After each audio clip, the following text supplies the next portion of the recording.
In the name of my ancestors,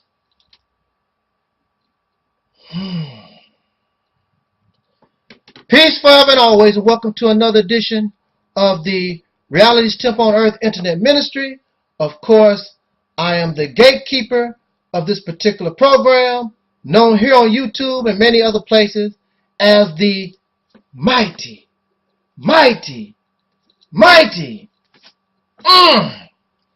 Angelsnupnup7. I am your brother and hopefully your friend, Taalik Ibn'rad.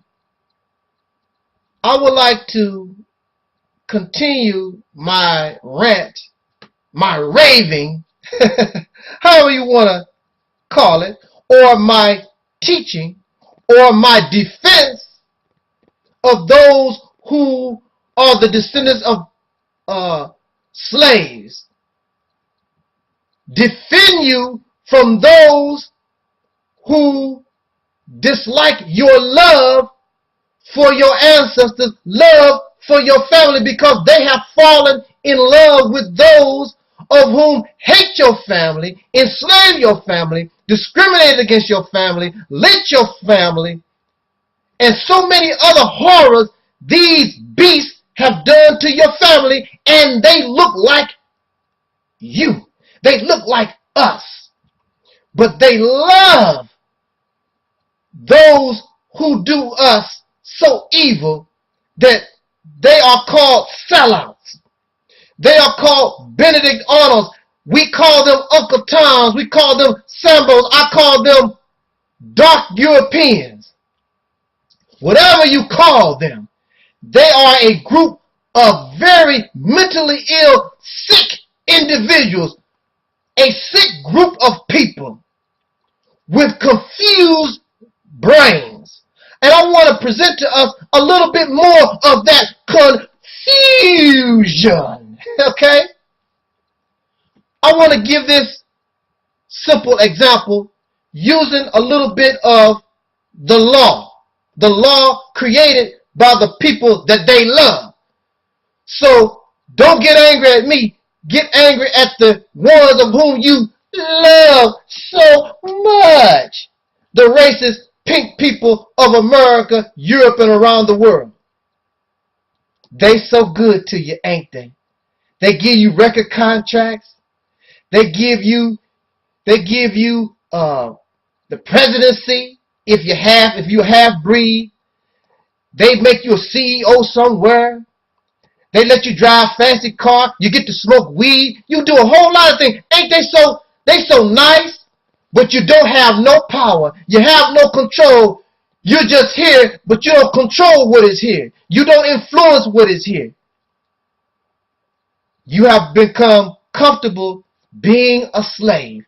Nothing has changed except the way the game has been played. They are still the slave master, and you are still the slave to these people. And they don't like us who call ourselves black nationalists, black liberation, black revolutionaries, who raise your fists and say black power. They don't like people like that because we no longer want to be their slave.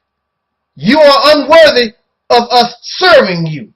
You have never been worthy of us serving you. Those days are over, but let me present this quick example for us to show you the continuation of these confused and insane minds of the dark European, these Sambos, these Uncle Ruckuses.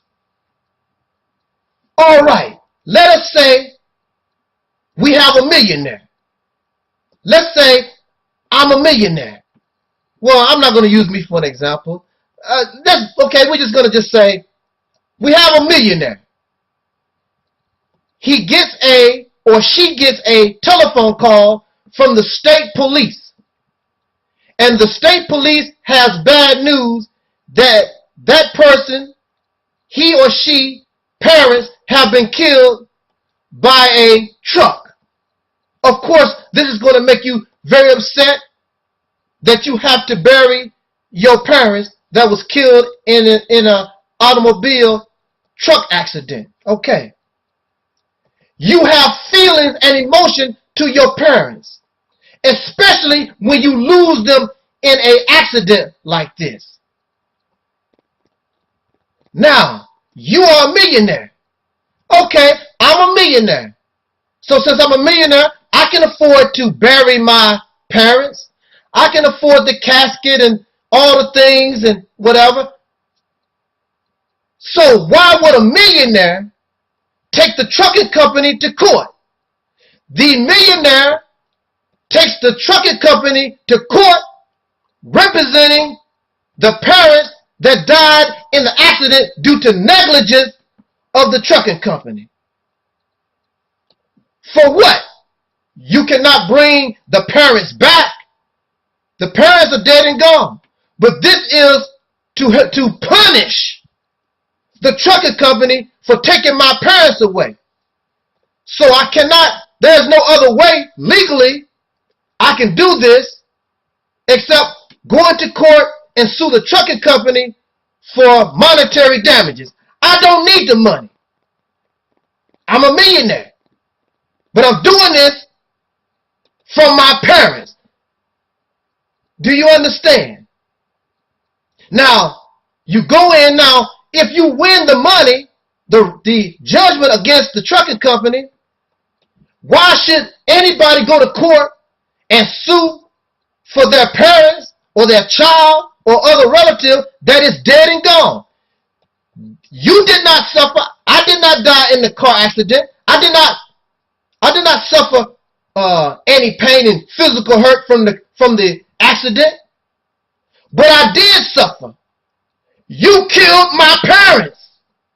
Emotional distress, punitive damages, that because you took my loved ones away from me. Oh, wow. Now, this is what the trucking company is going to do.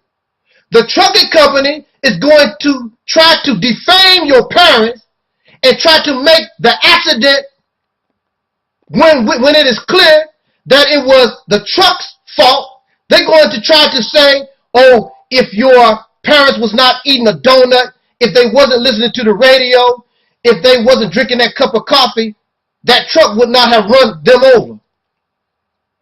And this is how it is in this country. The people who have hurt black folks, the so-called Negro, they try to flip the script and try to tell us, oh, if you did not do this, if you did not do that, you wouldn't be suffering right now. And they don't want you to care and try to make you feel guilty, because the only way that you can fight for what has happened to our loved ones, whether that loved one lives in 2012 or whether that loved one lived in 400 years ago, they try to make you feel guilty for standing up for your family, standing up for your people. I don't expect the Uncle Tom, the Sambo, the dark European to wish to stand up for their ancestors because they have no love. They have no love for their ancestors. Many of them don't even love their family or know their family right now, living today. This is not about hatred. This is not about bigotry. This is simple justice. The United States of America and various corporations benefited from the slavery of my ancestors, from the mistreatment of my ancestors. When we stand for our people, we're standing for justice. No more, no less. I can be a millionaire, well able to take care of myself. I can be poor, but see, that's where they try to get you. Oh, you poor trying to get money. It does not matter whether you are rich or poor. You hurt my family. You hurt my mothers. You hurt my great-great-grandmothers. My great-great-great-great-great-grandmothers. You have hurt my family. You see this in Israel. And some of these Uncle Toms talk about they support Israel. Israel, those who live in Israel are standing up for what they believe is what their people have earned. No more, no less. Living or dead. They talk about their thousands and thousands of years history and the land that they are all used to belong to them. So we deserve that. Whether they are right or wrong, that's what they stand on. They stand on who is living today and those who lived thousands and thousands of years ago. Even though their story is false. But that's different. The Uncle Tom, the Sambo, the dark European does not care about his own people. Don't care about self. This is why they act and behave the way they do. Everybody else, racist pink Americans, racist pink Jews, everybody can stand for themselves. Stand and fight for their ancestors.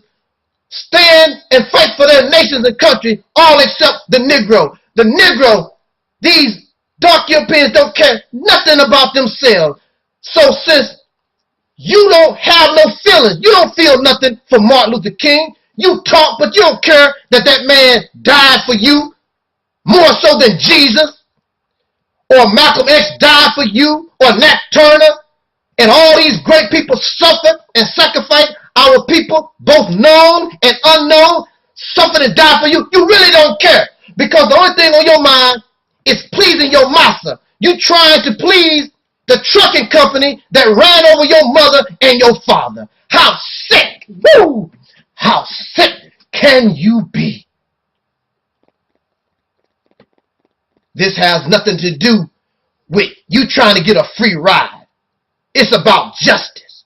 And if I'm poor, and it just so happened that I get a judgment and an award fighting for the justice of my parents, then so be it. But the same thing would mean the same thing if a person is a millionaire, because I'm fighting for justice for my people, my ancestors. That's because I have a feeling, I have an emotional connection to my own, while the dark European don't care nothing, have no feeling for his own blood. Too busy trying to make sure that somebody else's blood is comfortable. Make sure that somebody else is doing fine. I don't want to offend the trucking company. I'm pretty sure the driver did all he could to avoid the accident. Oh, you are so sick. And if that was the case, there would be no courts of law that would be handling these cases day in and day out. These some real sick puppies. Jot down your comments. Let's talk about it. This is your brother Taalik Ibn'rad. This was and is. Woo, man, these people, they so sick. I am the Uncle Tom Slayer. This was and is the Reality's Temple on Earth. Peace.